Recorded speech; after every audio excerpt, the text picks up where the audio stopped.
You're listening to the Cyberwire Network, powered by N2K.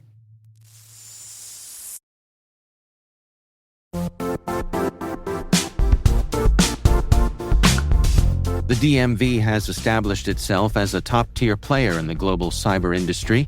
DMV Rising is the premier event for cyber leaders and innovators to engage in meaningful discussions and celebrate the innovation happening in and around the Washington, D.C. area. Join us on Thursday, September 18th to connect with the leading minds shaping our field and experience firsthand why the Washington, D.C. region is the beating heart of cyber innovation. Visit dmvrising.com to secure your spot. Running a business comes with a lot of what-ifs. But luckily, there's a simple answer to them. Shopify. It's the commerce platform behind millions of businesses, including Thrive Cosmetics and Momofuku, and it'll help you with everything you need.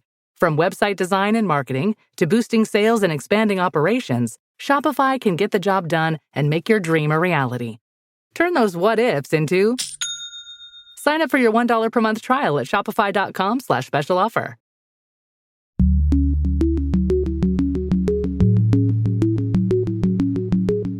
Hello, everyone, and welcome to Caveat, N2K Cyberwire's privacy surveillance law and policy podcast.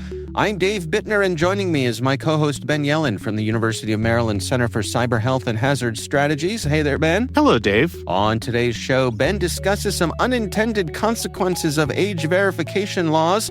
I've got a look at the government's recent acquisition of a stake in Intel. And later in the show, my conversation with Elad Schindler. He's a product manager at Authentics. We're going to be discussing the company's recently launched Child Safety Age Assurance Risk and Readiness Assessment. While this show covers legal topics and Ben is a lawyer, the views expressed do not constitute legal advice. For official legal advice on any of the topics we cover, please contact your attorney. All right, Ben, why don't you kick things off for us this week? What do you have for us? So there is a new phenomenon sweeping the globe, and it is age verification laws for naughty websites. Naughty websites, okay. There are a lot of examples in the United States. There was a Supreme Court case that we talked about relating to a Texas age verification law. Yeah. The Supreme Court upheld that as constitutional. It wasn't unduly restrictive on First Amendment rights. Mississippi in the U.S. just passed a pretty harsh age verification law. Right. And then there's our friends in the United Kingdom, which have passed the extremely controversial Child Online Safety Act, which has everybody up in arms. And one of the provisions of that act is an age verification provision. So there are a couple of ways that a person can show verification according to this law. As relevant here, you can upload a picture of yourself, maybe it's your driver's license or a government photo-issued ID, and they have an AI system that can predict what age you are based on the picture they are looking at. That's basically what's relevant to our discussion. Okay. It's somewhat burdensome. If you don't want people to know that you've gone to a website, giving that website a picture of your face might not be the best course of action. Right. Now, for most of these, we're talking about adult websites, pornography, that sort of thing. Yeah. But at least in Texas and Mississippi, we've seen age verification laws applied to things like social media. And there's where you could see a big impact on free speech. Right. So the UK also has this agency, Ofcom, which is their communications regulator enforcing compliance.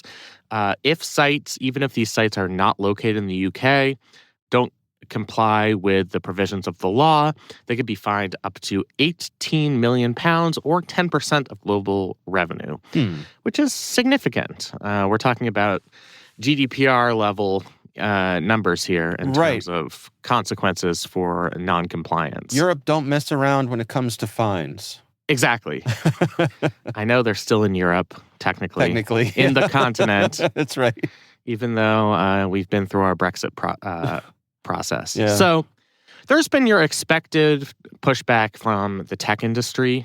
I think the companies and privacy advocates like the Electronic Frontier Foundation have argued that this could lead to surveillance-like practices. If these systems aren't secure and they're collecting people's faces, then the fact that these people have visited these websites could make them liable to blackmail. I have your face. I saw that you used it to log into Pornhub. I would love to share that with your employer, lest you give me $1 million. Well, but you think about how this could make it easier for people who do those kind of extortion phishing campaigns. We've seen for years they have those campaigns where they say, "Hey, I saw you being naughty. I hacked into your webcam. Yep. And I saw you being naughty. Pay me X amount in Bitcoin." Right. So I could see them altering that and saying, "Hey, we got the photo of yourself that you uploaded to the naughty site, and unless you send us money, we'll expose you that way." So I could see it lending, legitimacy to those kinds of scams. Yeah, definitely. And then there's people who the law is not necessarily intended to inhibit, but are suffering the consequences of these types of laws. So there's an app, I'd never heard of it, called T Dating Advice, a UK app where women anonymously reviewed their dates with men. And apparently there was a cyber attack that exposed thousands of women's selfies and driver's license photos, which the site had requested using the same technology to ensure that the users were actually women and not men giving themselves good reviews. Mm-hmm. I wouldn't put it past us men. Right. The other thing that's going on here, we talked in the context of these laws about using a VPN. That's one element of it. The fact that you now have these laws in the UK and also in some US states, I would worry that eventually you're going to run out of places to VPN yourself into. There are always going to be places, but that is a temporary workaround.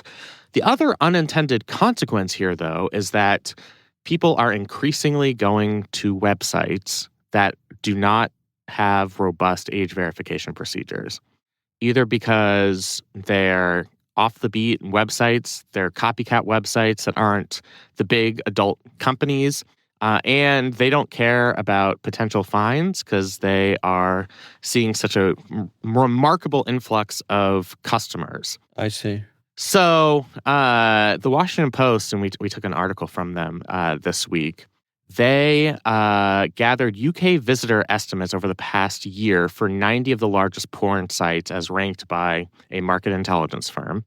They used a VPN to appear online as a UK user, and they checked which sites verified a user's age. 14 sites in those top 90 did not do an age check, and all 14 of those have seen a major boost in traffic from UK users. Mm-hmm. So one explicit pornographic site saw an increase of 350,000 users compared to this time last year. Wow.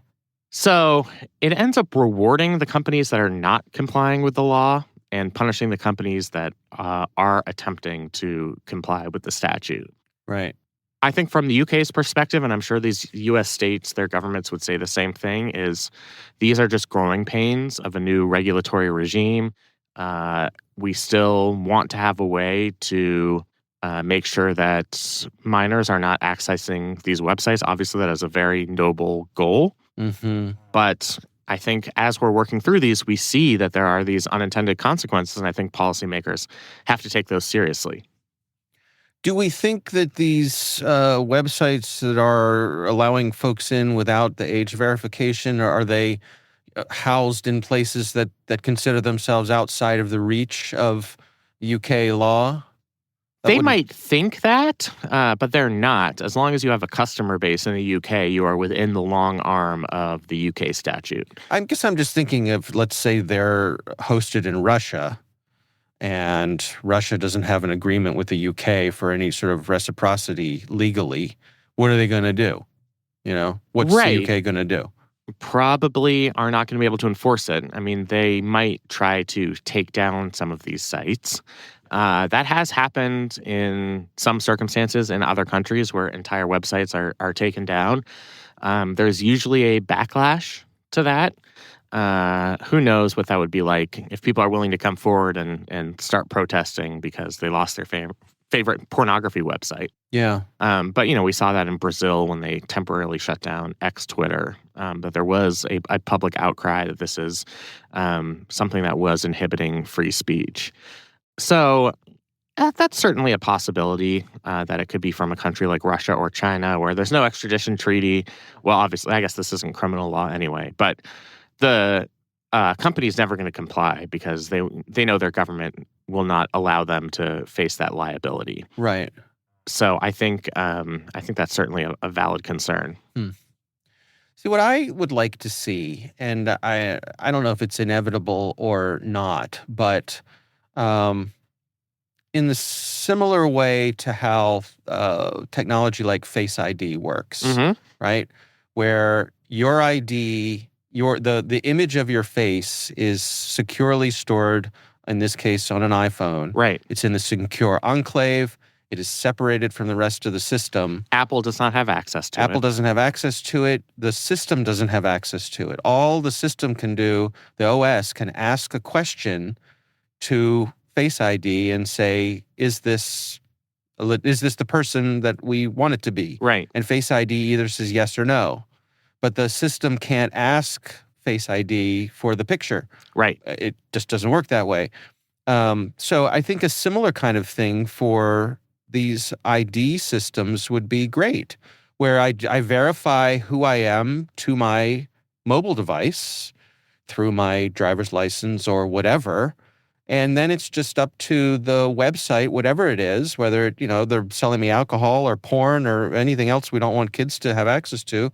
All it does is ask the question, is this user of age? And my device either says yes or no. Doesn't tell them how old I am. Just says, yes, this person is, in this case, over 21, let's say. Do you think that's practical? I do. I mean, I guess I'm not sure. Maybe you have a better answer than I do on this, exactly how the technology works. Because you're not just verifying a document. You're not just verifying that a person is who they say they are. They're using some type of AI through facial recognition to determine whether that person is an adult. And the reason that's important is, I don't know if you remember from college, Dave, but a lot of people have fake forms of identification. What? I know, which may appear as if they are real, but are not actually real. Yes. So this is a workaround around that. And do you solve that problem by having the system that you just described? Right. Well, yeah, that's a different problem, right? It is. Yeah. Yeah. Well, Ben, lucky for us, our guest this week is Elad Schindler. He's from a company called Authentics, and they do this kind of technology. They develop the technology that estimates your age. Well, that is fortuitous. Right. Yeah. So we will get all the details about that. 'Cause I have to say, going into the interview, I was a little skeptical, but we'll get into that later in the show when the time comes. But it is an interesting technology. But back to the main question about whether or not your phone could handle this, you have to have some kind of system that would, on the back end, verify that your driver's license is your driver's license. But for like here in Maryland, we have e-driver's licenses, right? So why couldn't the system just tie into that? If that is a legitimate, recognized, legal form of identification on our mobile device, let's go with that. Yeah, I mean, I guess some people would say, I don't have that form of identification. Why do I need it? I'm not planning on driving.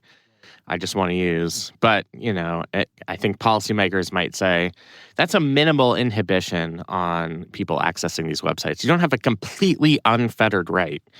Even if you consider something like this free speech, like minor barriers to access, and this is essentially what the Supreme Court said, cannot be construed as major inhibitions on the First Amendment. Right. I mean, if I walk into my local newsstand and I want to buy a copy of Playboy magazine and I'm 18 and a half years old. Right? And you look young. And I'm young looking. They're going to run your driver's license. Right. Yeah. And they're required to do so, right? I think so. Yeah. I mean, the one thing, that changes this from a buying a Playboy at a newsstand scenario is the other sites that can just pop up who are hostile to enforcement.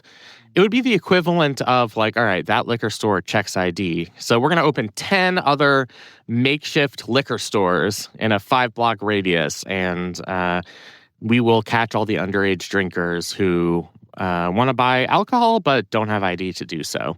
You can do that on the internet, but you can't do that in that context. And one porn industry blog post, which I'm not reading, I swear to God, estimated that thousands of clones of popular pornographic websites have already been stealing content and are soon to be massively rewarded by taking over this market share. And I just don't think any policymakers want this to happen. So there has to be some fix.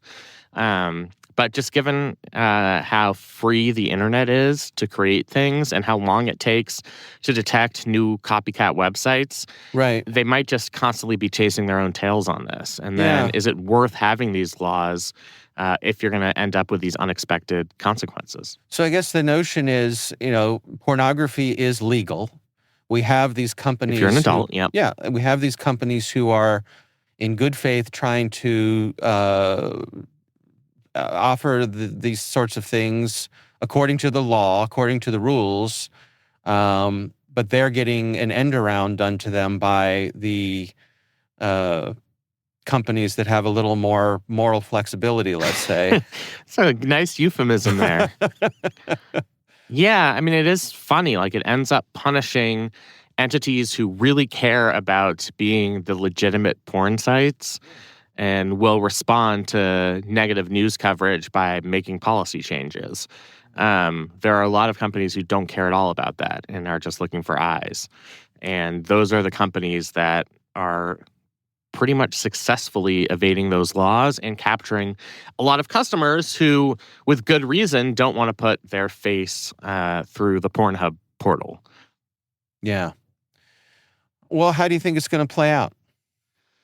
I think as we see more states consider these laws in the United States, and certainly we are seeing that. I think Wyoming and South Dakota are considering similar laws.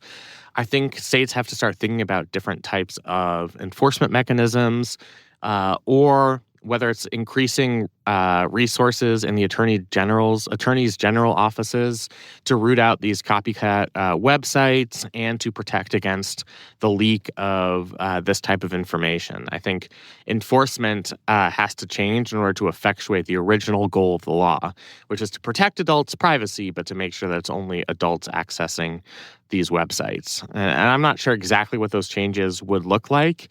But I think given that we now know about these unintended consequences, states are going to have to get more creative in tamping down the illegal copycats who are trying to evade the system and undermine the intent of the law. Yeah.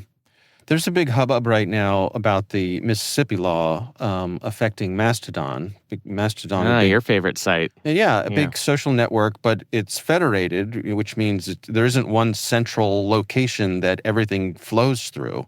So it's more like email, right? Where you have an email provider and the email providers talk to each other, and that's how email works. And that's kind of how this social network works. It's very Twitter-esque, but the challenge is Mississippi's law requires age verification even for social media sites. And that's a big step. Right. And how do you handle that with a federated system? Imagine, again, if email had to verify the age of every person sending you email, how do you manage that? Yeah, I mean, that's a major burden. I don't know what's going to happen with that Mississippi law because it does introduce elements that were not present in the Texas law. The Texas law was about inhibitions on free speech for accessing adult content. And when we get into age verification for social media, I think that's a different animal entirely because I think the free speech interests are greater. And I don't know exactly how that's going to turn out in Mississippi.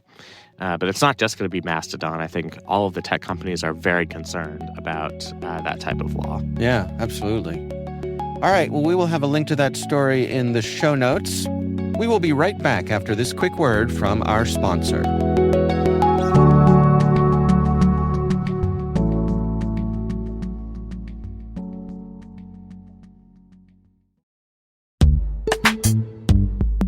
Think your certificate security is covered? By March 2026, TLS certificate lifespans will be cut in half, meaning double today's renewals.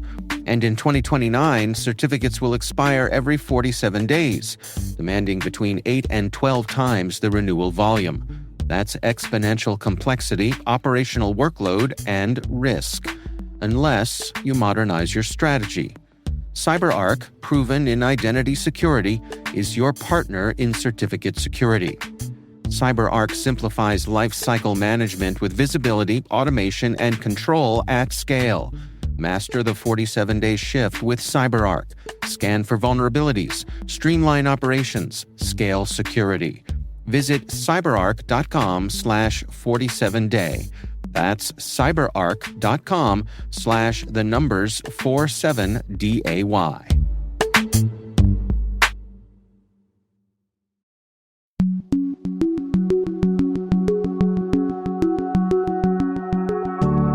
My story this week comes from the folks over at Lawfare.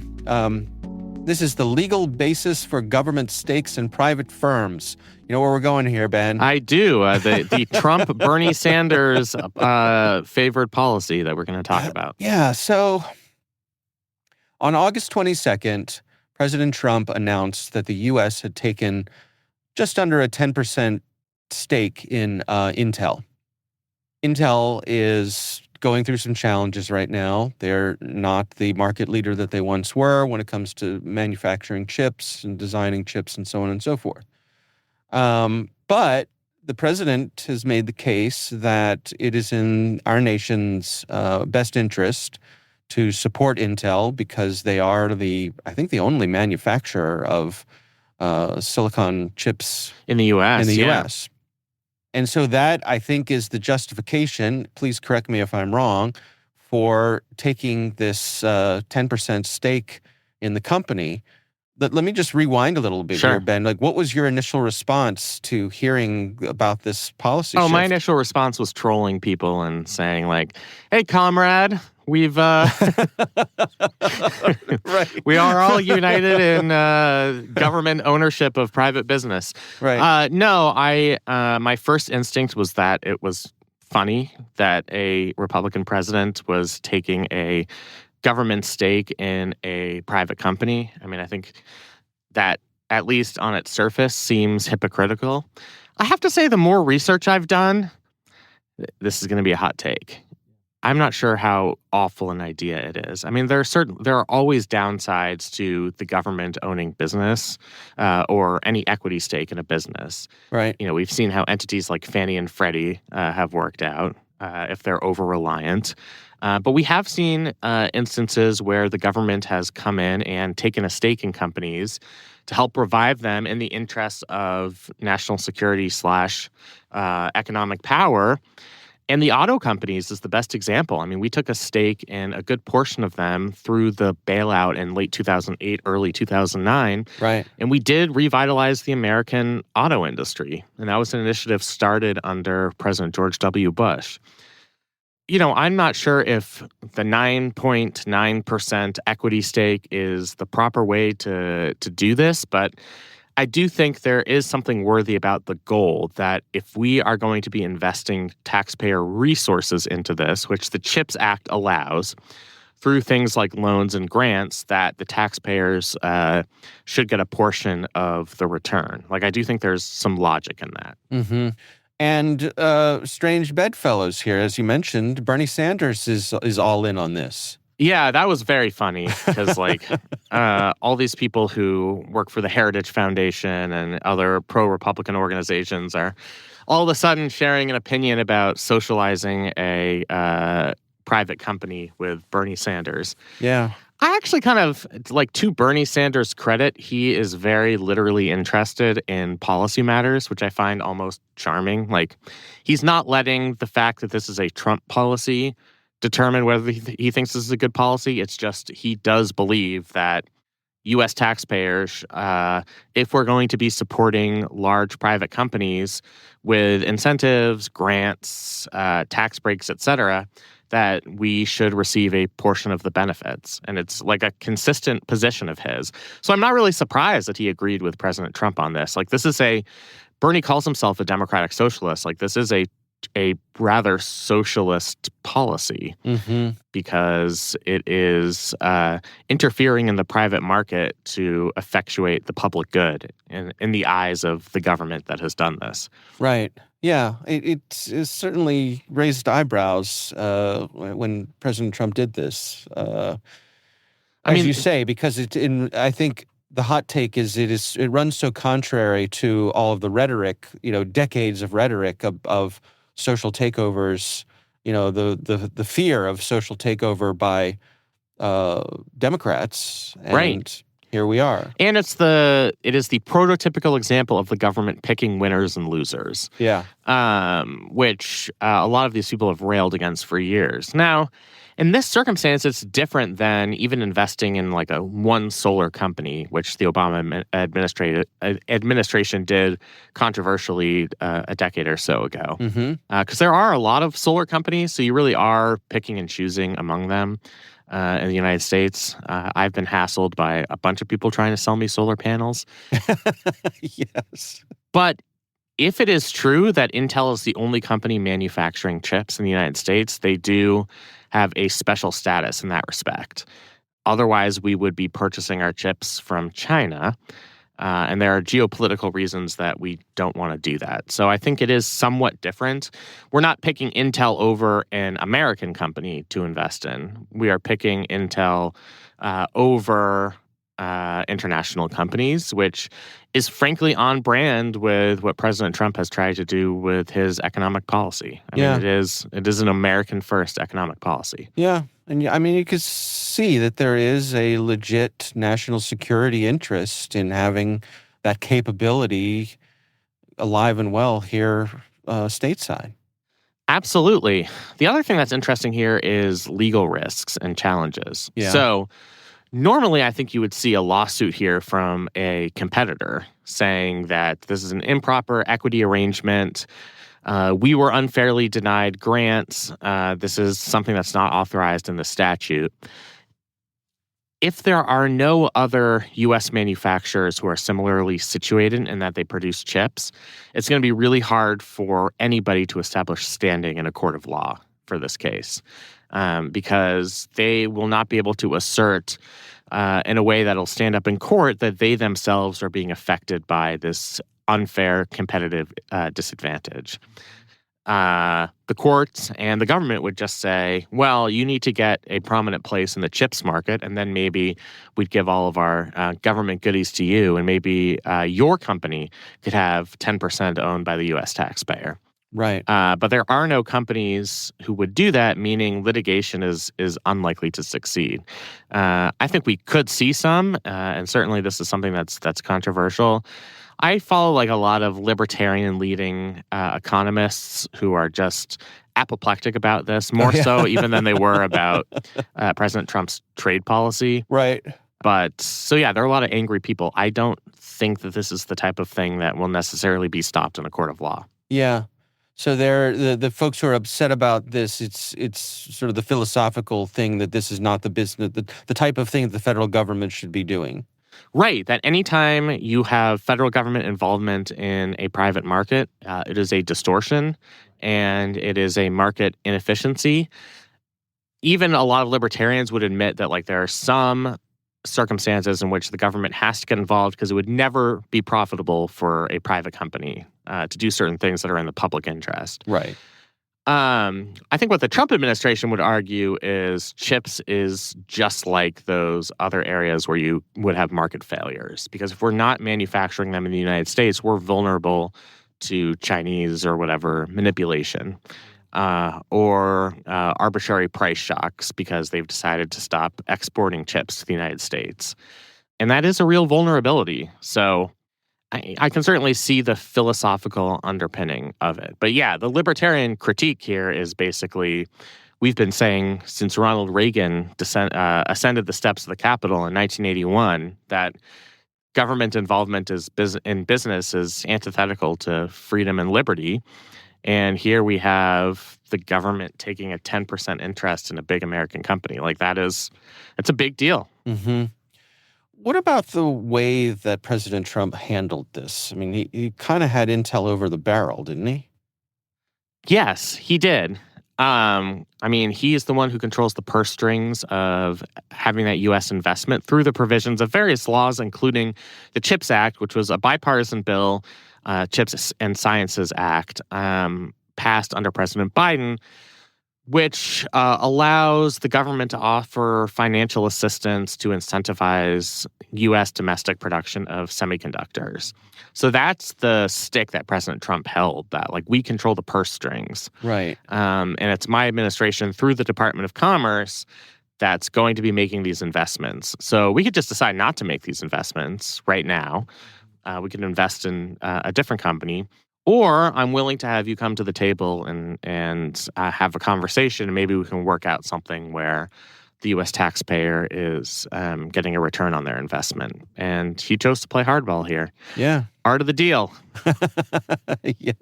Is this the most pro-Trump segment I've ever done? I think it may be. I know. Yeah. Set a new record.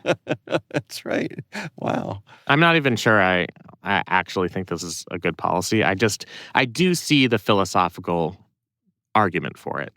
And I do think it's certainly a legitimate position that if we're going to be investing so much money into these companies, then we should be getting a portion of the returns. I do think there's something fundamentally fair about that as a prospect. Yeah, and I understand the need to prop up a company like Intel for national security. Who's going to make the chips to go in our fighter jets? Right. We need somebody stateside to do that. We don't want one of our geopolitical foes to be making it, and we be overly reliant on them and trusting them to have the chips that we put in our warplanes. I think the national security interests are self-evident at that point. I agree. Mm-hmm. All right. Well, we will have a link to that story from the folks over at Lawfare Media. Of course, we would love to hear from you. If there's something you'd like us to cover on the show, you can email us. It's caveat@n2k.com. We're going to take a quick break. We'll be right back after this message.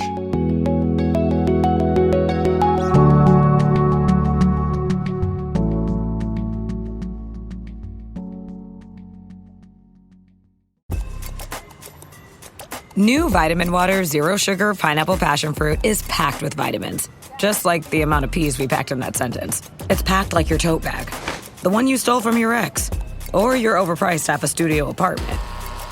Or extra rushed rush hour traffic. Packed like your calendar. Triple booked at 5, of course. Grab a Vitamin Water. Did we mention it's packed with vitamins?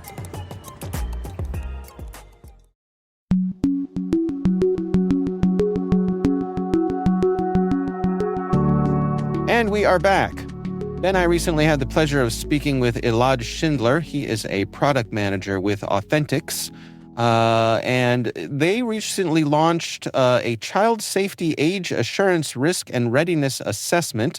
It's a report covering the stuff that you talked about in your story today.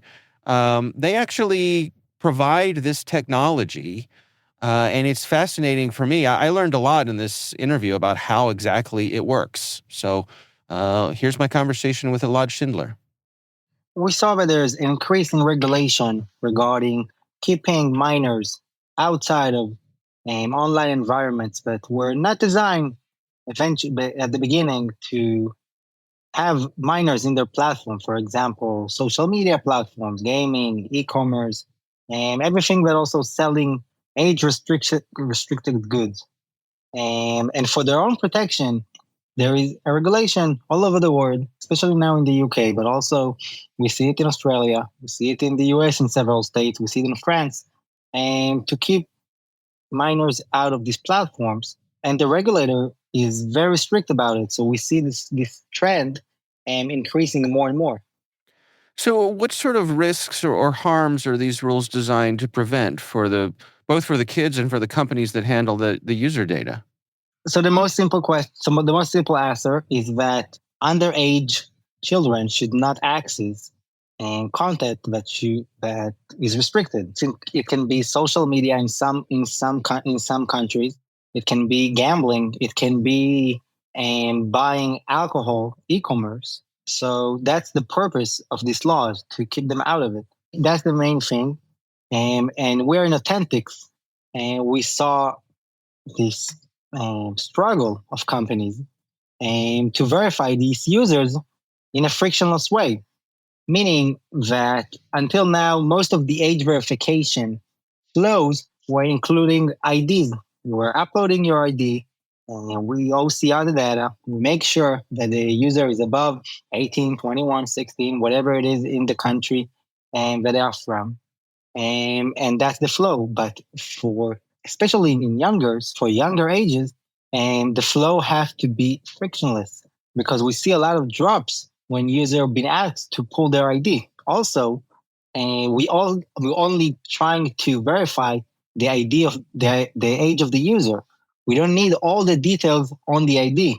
So for that, we came with a product that verify your age with biometrics check, and they do it in the most frictionless way, and with capturing your selfie, and imagine like a Face ID in Apple, and which is super simple. We have a response time of less than 2 seconds, and accuracy, which is super high because of our advanced AI technology, and for creating the most frictionless experience there is, and especially for the younger ages, which don't have the patience to wait to upload, to capture the document from the front of the document, to capture the back of the document, to wait 8 to 10 seconds of the processing. And so for that, we came with. Yeah. So, how do you go from someone uploading basically a selfie to being able to respond with confidence that they're within a certain age range? So that's a very good question that we face a lot. How you can be that accurate, how you can be that fast to make sure that's a frictionless experience. So what we do is we implementing our web application, our SDK, within our customer UI to make sure the look and feel is exactly the same as any social media company like TikTok or Snapchat or whatever it is. And the user will feel comfortable to upload their selfie. What we do is letting the user know you're about to upload now your selfie. We're capturing it and helping to capture it. So, and we're connecting to the camera. We're letting the user know, get closer, go further, and taking only a second to capture your face. After that, we're doing an AI and machine learning technology that analyzing the user face. And because Authentics is completely global, we have customers from all over the world getting data from APAC to Europe to the US, and we know how to manage and have accurate results for any gender, age group, or race. And therefore, we have a very accurate results, mean absolute error. So our error range is 2.1, meaning that if I'm 26, the AI can give me a range of 28 to 24. And then what we're saying to the customers, okay, the user finished the biometrics flow, okay? You can decide if your regulator tell you, listen, you have to verify that the user is above 18 and the user, according to our checks, is between 16 to 23. You can make sure in a more robust way, more friction way, like IDV. But for most of your user can do just the biometrics check. Imagine like a Face ID flow, which is very quick and simple. They're moving on to and they're finishing the onboarding process. And also you have to remember that these users, it's new to them. It's not like that you're going to a payment company or you're going to a trading company and you are very engaged. You upload some files, you answer some questions, you have a very full and exhausting onboarding flow. So you know that you will have also ID during the way. But here, we have to make sure that the user experience is super fast, because imagine that you want to buy alcohol, okay? And so some company or some of our customers give you a frictionless way, which is taking time to capture, taking time to process, and provide you answers more than 2 seconds, you can say I will drop and go to other website. So is part of the idea here that we're able to make broad distinctions when there is very little ambiguity that someone is above a certain age range? For example, I am well past the age where anyone would ask me for an ID to buy alcohol. So is the notion here that the system can detect it quickly with high confidence, and so there really isn't any more scrutiny required for someone in my position? Correct. Correct. It's very true. And also, and what is very important here is to make sure that the users feel comfortable. Okay, we always have to remember that they feel comfortable in the flow, and they do not quick, they do not fast, and they understand that this is part of the flow. What we're doing is part of our UI is explaining them. Listen, you are about to go through biometric check because of regulations want to keep you safe. The law want to keep you safe, and that's why you're doing this flow. What happens when someone is very close to one of these thresholds? For example, here in the US, if I want to buy alcohol, I need to be 21. What if I'm 20 and 11 months, right? My face isn't going to change very much in those few days. What do we do with a situation like that? hmm That's a good question. That's a great question. So when we determine that the user is close to the restricted age, meaning, for example, in the US, like you said, 21 or above, let's say is 23.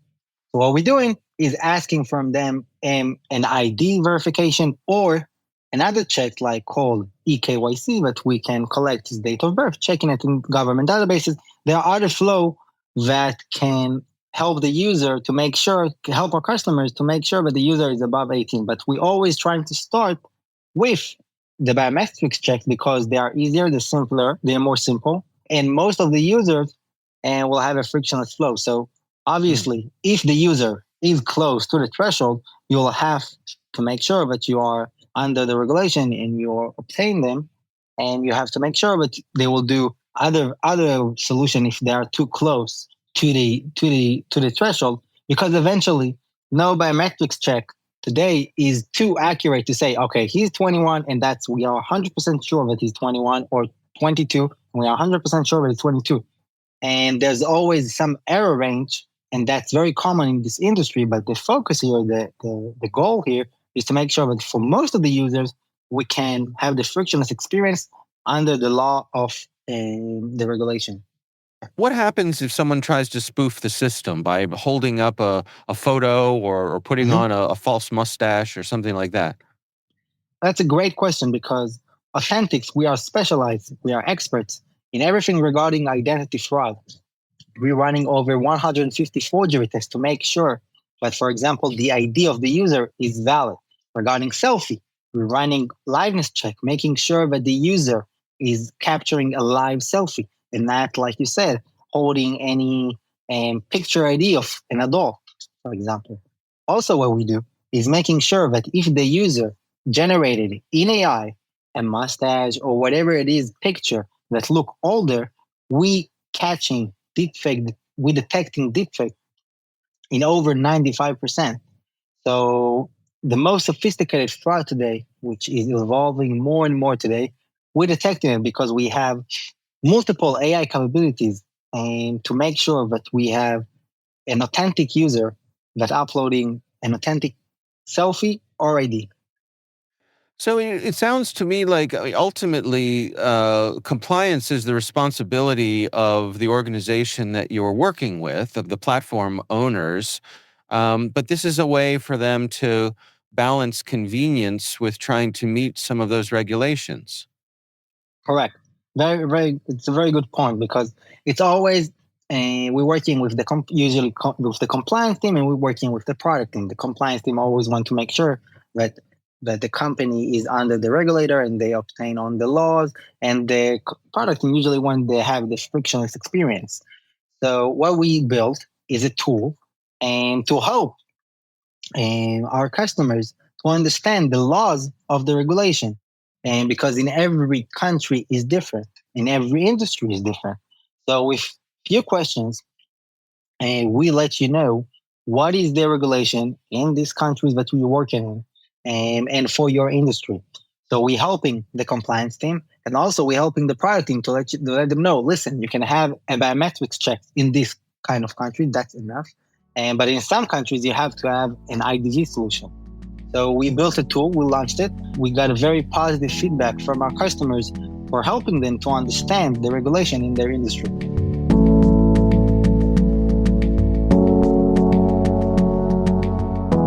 Ben, what do you think? Yeah, very illuminating. I think it fits perfectly with our first story today. Yeah.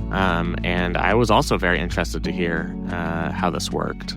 So, yeah. It was very enlightening. I was surprised. Mm-hmm. It's a little different than, I guess, my presupposed ideas. So, again, our thanks to Elad Schindler from Authentics for joining us. We do appreciate him taking the time.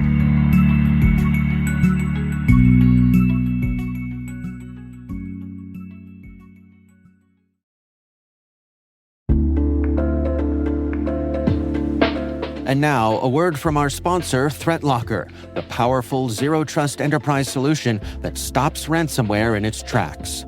Allow Listing is a deny-by-default software that makes application control simple and fast. Ring fencing is an application containment strategy, ensuring apps can only access the files, registry keys, network resources, and other applications they truly need to function. Shut out cybercriminals with world-class endpoint protection from ThreatLocker.